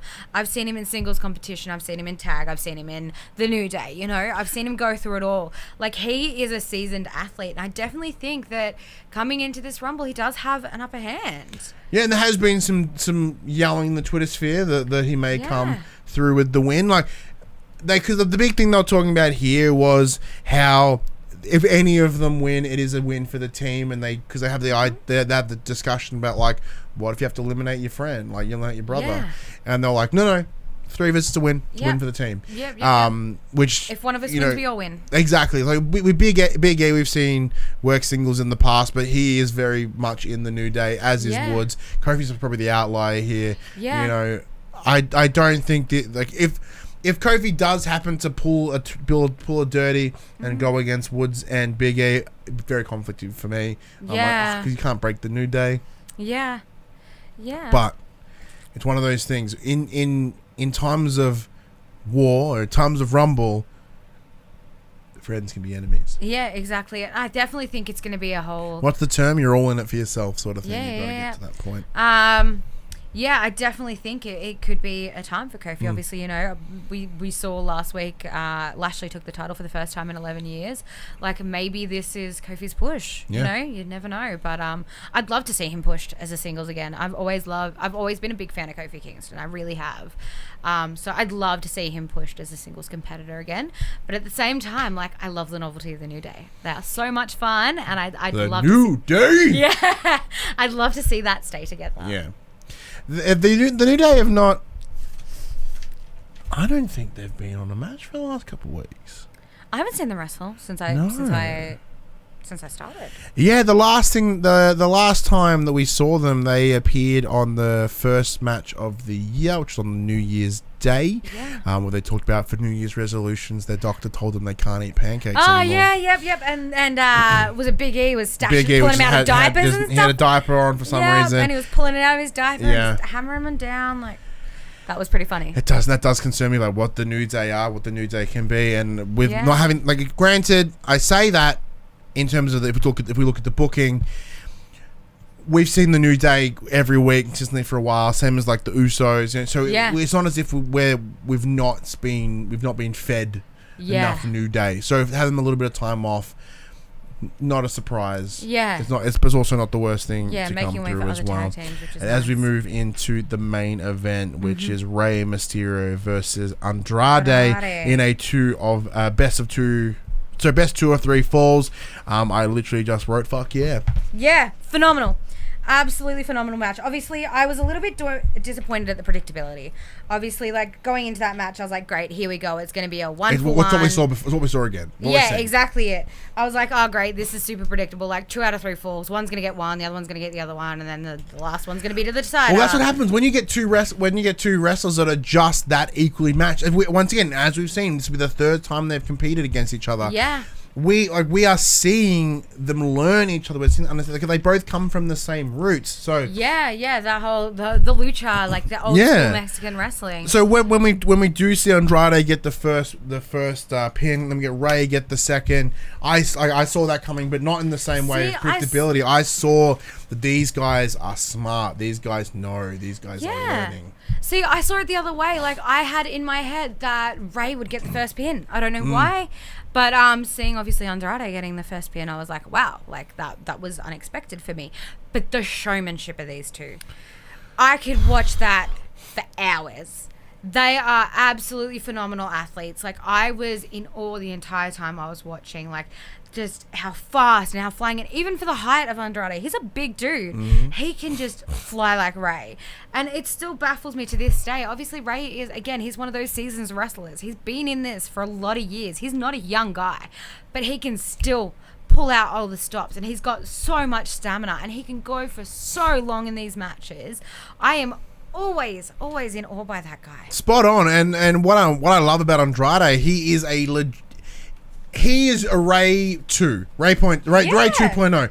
I say that it's almost like it is a literal upgrade of Rey Mysterio. He has the speed, he has the skill, he has the talent, he has everything that Rey can do, but bigger. Yeah. Because he is a bigger dude. Yeah. So watching these guys take on each other, we're getting a lot of those flippy throws out of the ring, everyone landing, like some of those slams. I'm like, anyone else would not have come out of some of those slams. If these guys weren't as seasoned, as was well trained, as just awesome, they would not have survived that. Exactly it. And you can see, obviously, like, if you watch very closely in the matches, you can see the control these guys have. And, like, you look at something like, oh man, you killed him, but no, there's so much control to what they do. They are so precise in their movements. Like, you think that, like, oh my gosh, this is going to kill this guy, but no, like, it's... But even when you say, when you mean by their controllers, like, when you see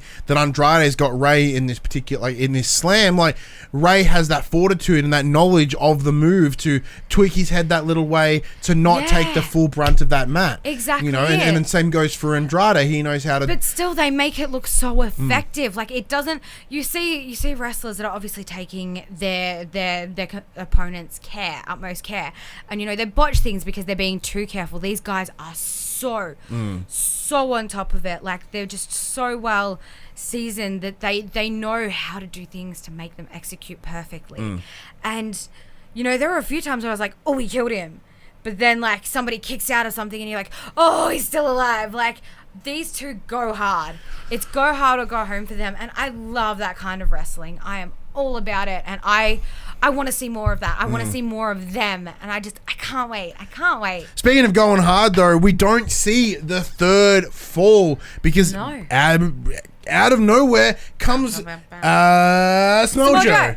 I might have brain fart. Then I'm like, you know, the dude was just here. Yeah, Samoa Joe comes in, also gets the coquina clutch on Rey, which gives Andrade the win technically. Yeah. Also DQ's match. So Joe is pumped, man. Joe is ready to rock and roll come the Rumble. But coming back to what Mustafa said about seeing it in his eyes and essentially saying he's scared, like, clearly Joe is sending a message to all of the athletes in the Rumble that I am here and I am gonna fight. I disagree. I think he is demonstrating that he's scared by doing this.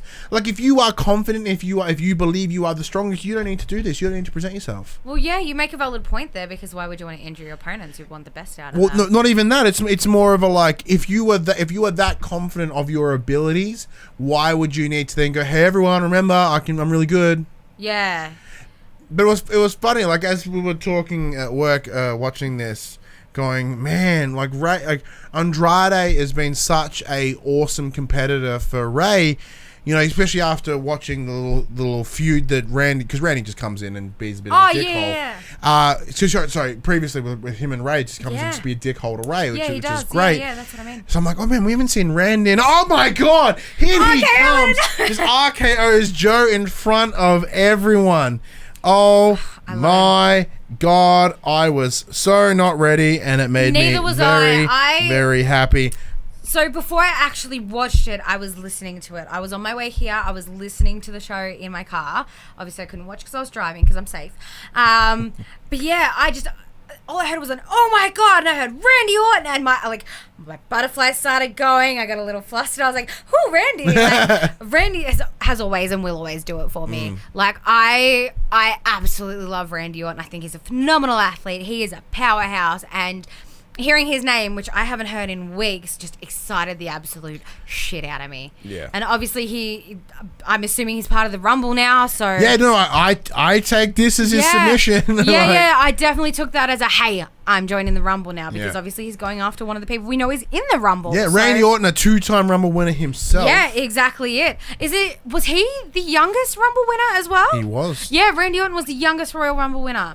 So I am so excited for this, because he is just phenomenal, and he is gorgeous to look at. So the eye candy, I can't wait. While listening to this show, you'll very quickly learn the type of man that Jem likes. Yeah, tattooed and bulky, facial hair. I have very broad taste, because Elias, Randy Orton, John Cena, there's similarities. Yeah, some. One of them's balding. If anything, it's a transition between the three. You've got bald with Randy, balding with John, and then a whole head of hair with Elias. I don't discriminate. But yeah, I am. So you got squeaky clean, you got super dirty, and somewhere in the middle. Yeah, exactly it. But I am so keen. I'm so keen. I'm so keen.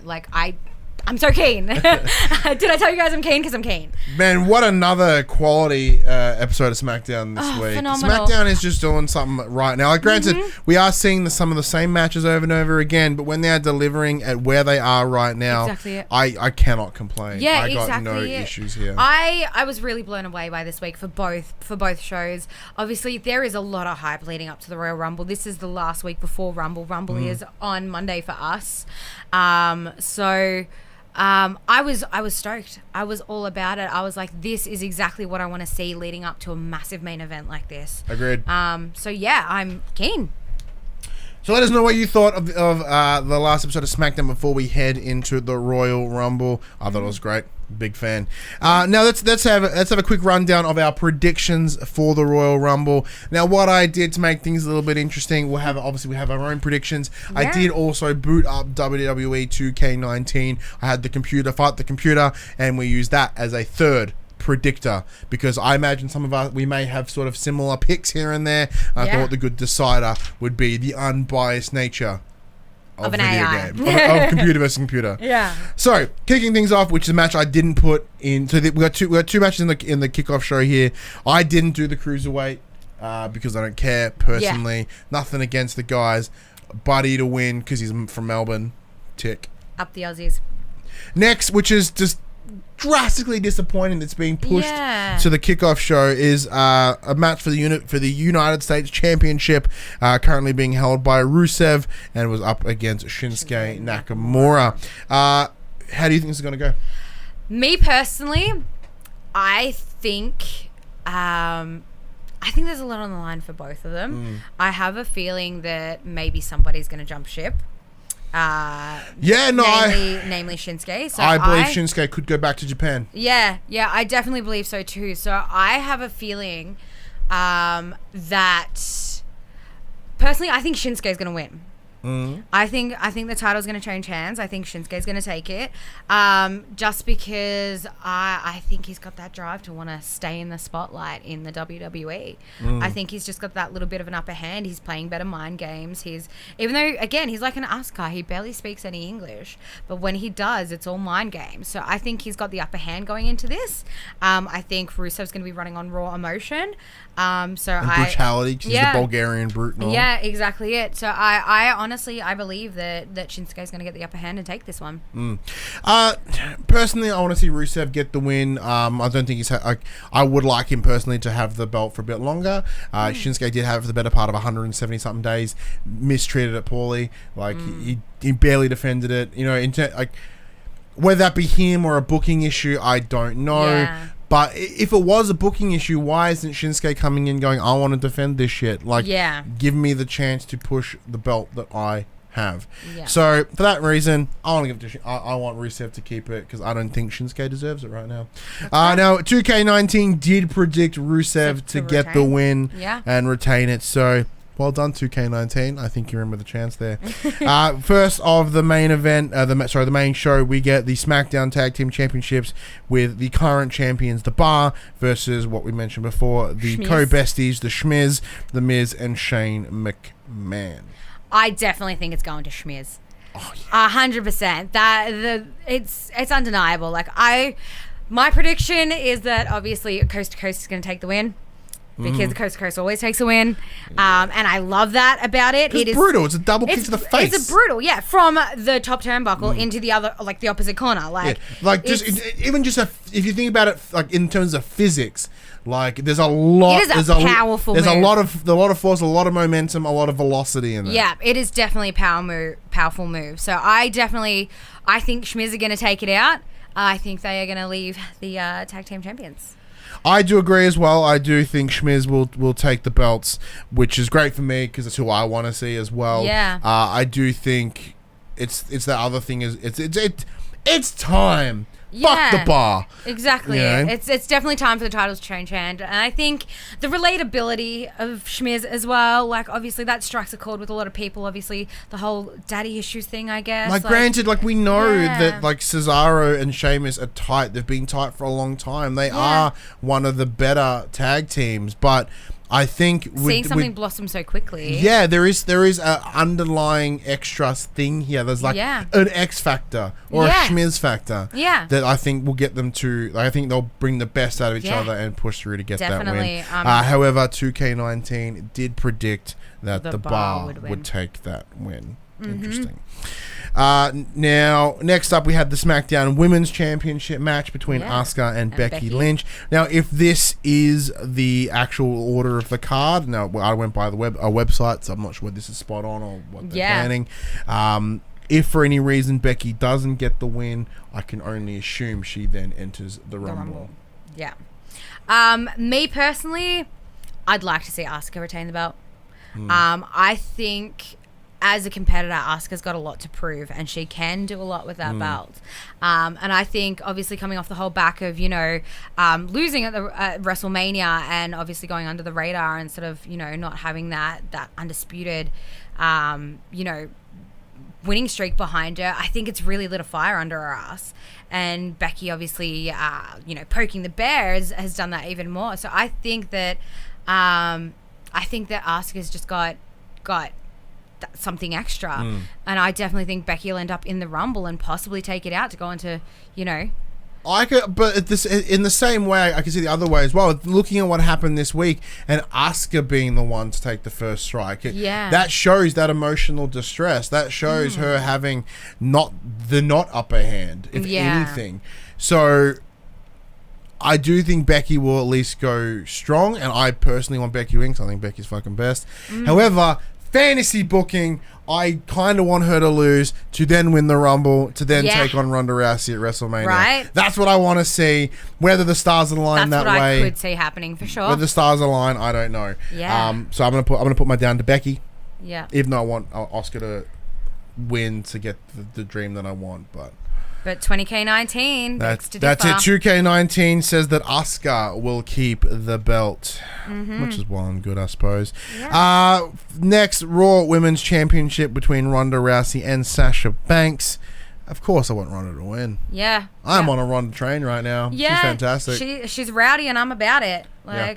I definitely think Ronda's got the upper hand here. I think she'll stay by technicality undefeated. Yeah, there's a lot going on there with Sasha Banks sort of taking the claim that, Ronda rocked up and just got handed everything. We should have to fight her way tooth and nail to get there.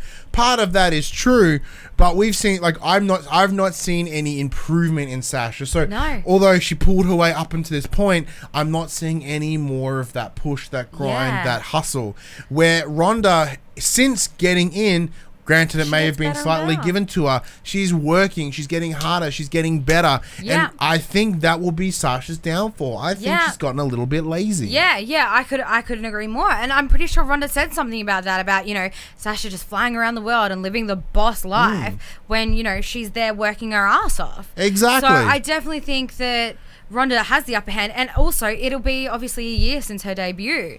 So so she first rocked up at the end of the Rumble, walked out, pointed at the WrestleMania sign, then buggered off again. Yeah. So it's not her first debut. It's her first spot on WWE. Yeah, exactly. So it's been a year since she was introduced as a superstar, I guess. So she's got a lot to prove because of how far she's come since then. It's been a solid year. Yeah. Definitely. So I definitely think Ronda's going to take it out, and so did the game. And so 2K19 did also believe that Ronda would keep the belt. Yeah. And 2K19, you're my man. Yeah.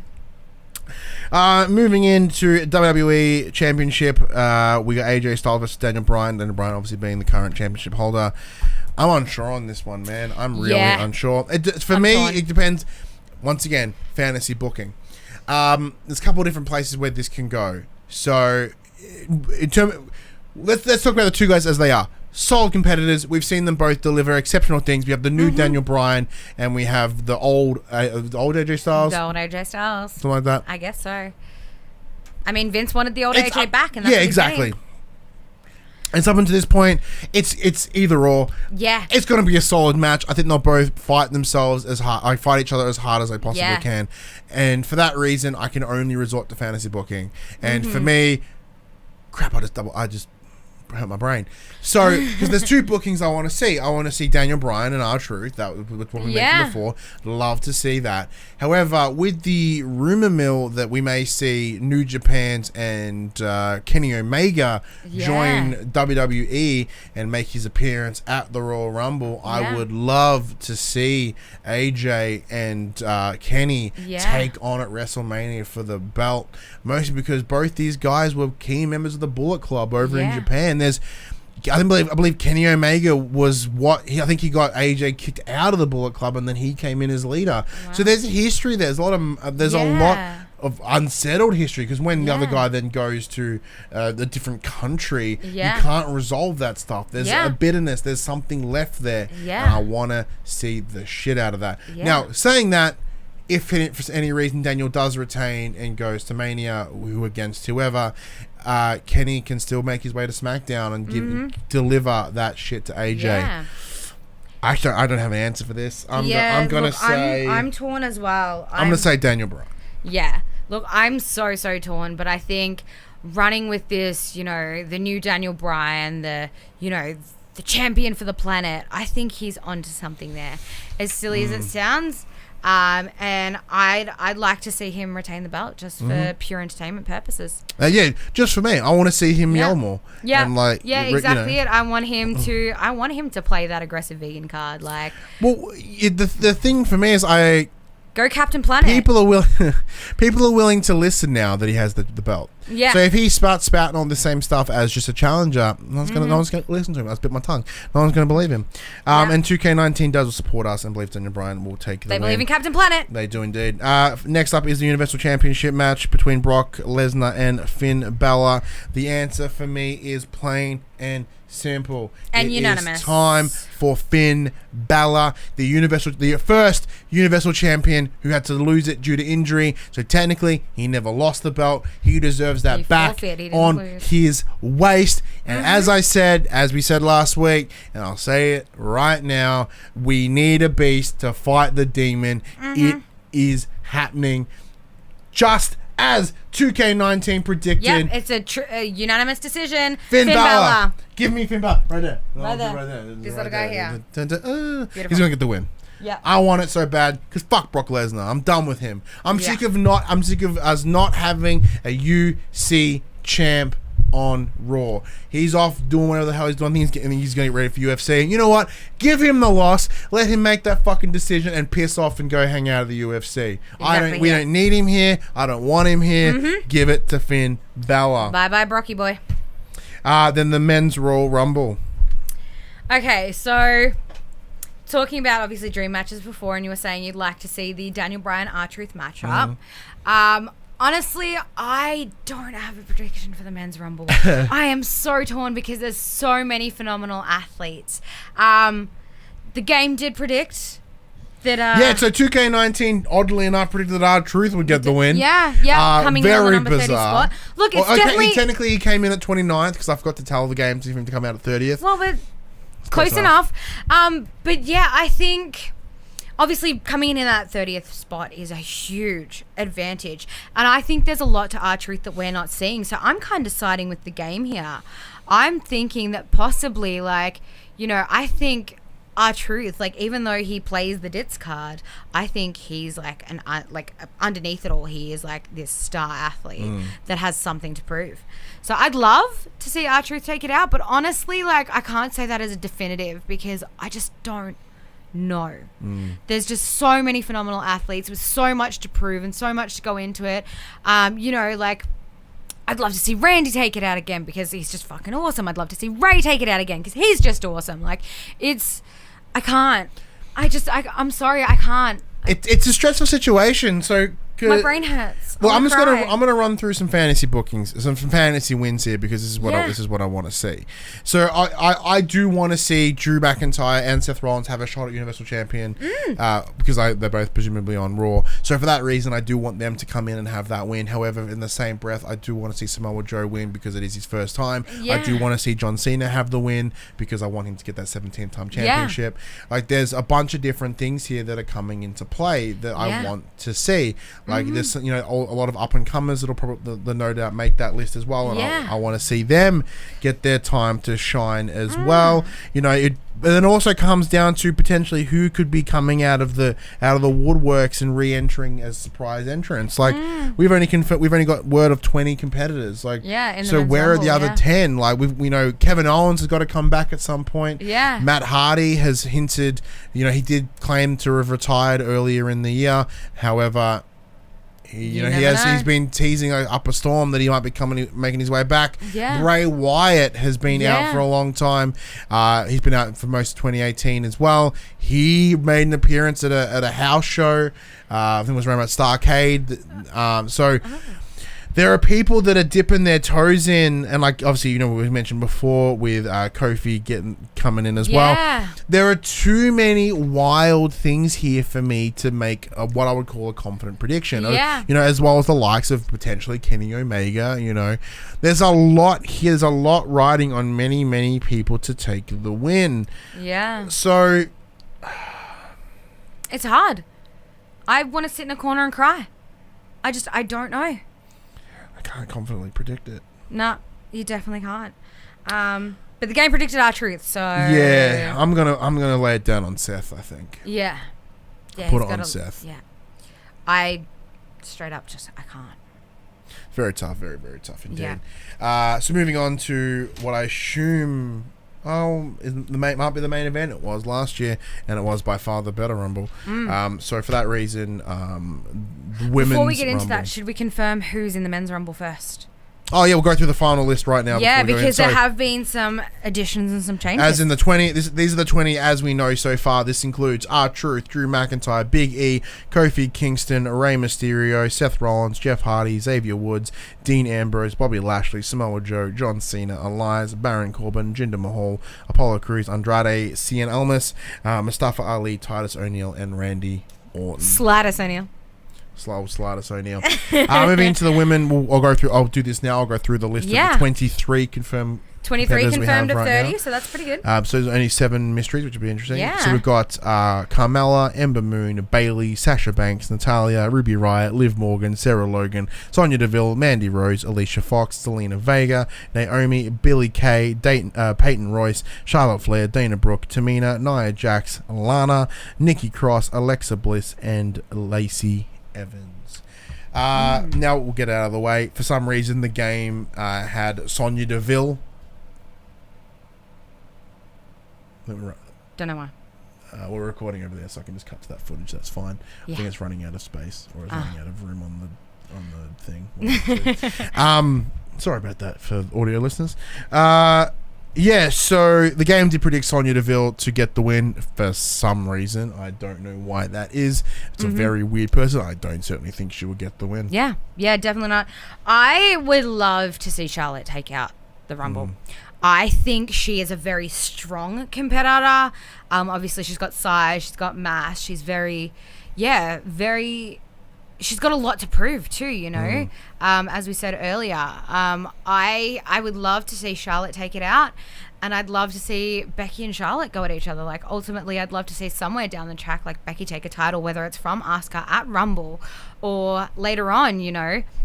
Say she does come into the Rumble. Like, as much as I'd like to see her win, I'd also like to see Charlotte get the better of her. I don't know why. I'm really gunning for Charlotte at the moment. There's just something about her. There's this little something about her that I'm just like, hey, I like you.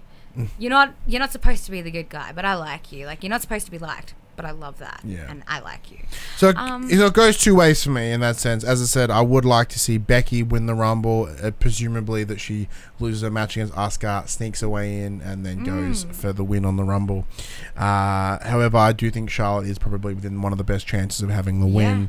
But a close running second would be Ember Moon. Saying that, so personally, Ember Moon would be cool to sort of have a step up. Yeah, I think we saw it against Alicia Fox a couple of weeks ago. Like, she's just got some power behind her. Yeah. She is a strong competitor, and I'd love to see her with a fighting chance.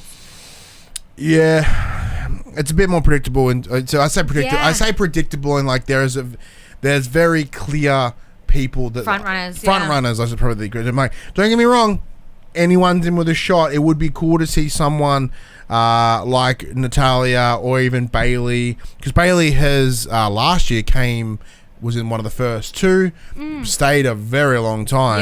Yeah. So I would like, she has shown that stamina. So it would be cool to see her get in there.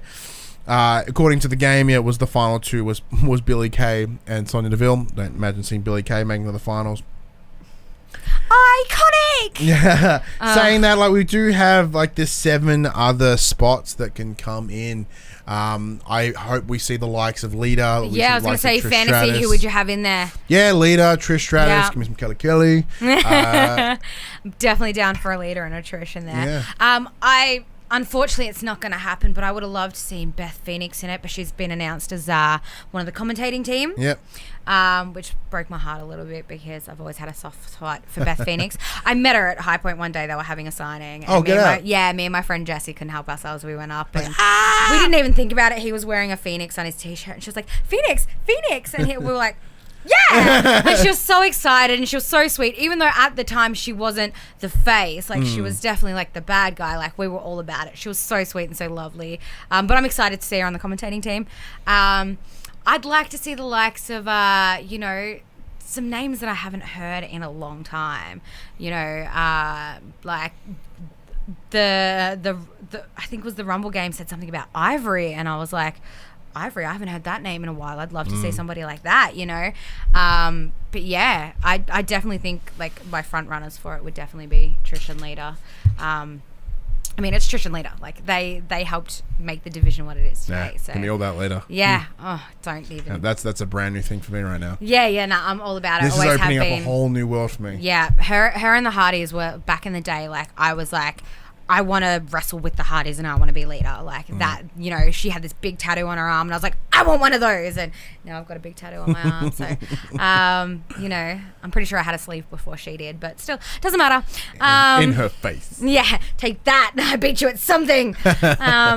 But yeah, I'm so excited for the women's. Yeah. I'm so excited for the women's. I'm so excited for the Rumble overall. Yeah, it's going to be a good day. Yeah. Let us know how you think the Rumble is going to go. Chuck in those comments on the Facebook groups and Discords. As we said, that does bring us to the end of this week's episode of The Young and the Wrestlers. Thank you so much for joining us once again. You will get a nice little bonus off scheduled episode after the Rumble as we talk about our reactions and how the results of that were, and then you'll go back to your regular Friday. So every time there's a pay-per-view, you'll get that bonus reaction episode. Yeah. And then we'll go back to the regular Friday shows. But of course, as I mentioned, we are on iTunes, on Spotify, on Stitcher, and most podcast feeds every Friday at 8 a.m. We are You said 9 a.m. earlier. Well, it's 9 a.m. on YouTube. It would be 9 a.m. on YouTube if the other video is ready, but it's 8 a.m. for podcasts. Okay, cool. They go early, so you can make sure you have it downloaded before you catch the train to work, you know? We got you, We're courteous, man. We're courteous. You can head over to the popculturists.com/shop where you can buy Young and the Wrestlers shirts. We have 2 designs up right there for those that are wrestling fans. We have, obviously, the Young and the Wrestlers logo itself and the new Seth freaking Rollins inspired PopC design. So I have 3 hanging on the line right now because I'm like shameless and I bought all 3 of them in all different colors. I think I am the biggest purchaser of PopC merch out of everyone, which makes sense because it's mine. Somebody's got it. Yeah, and if you really like what we do, head to patreon.com/popculturist. Maybe throw a few bucks there, help support the Young and the Wrestlers. Until next week, I'm Ryan BETSON. And you can't see me. I'm Jem Cena.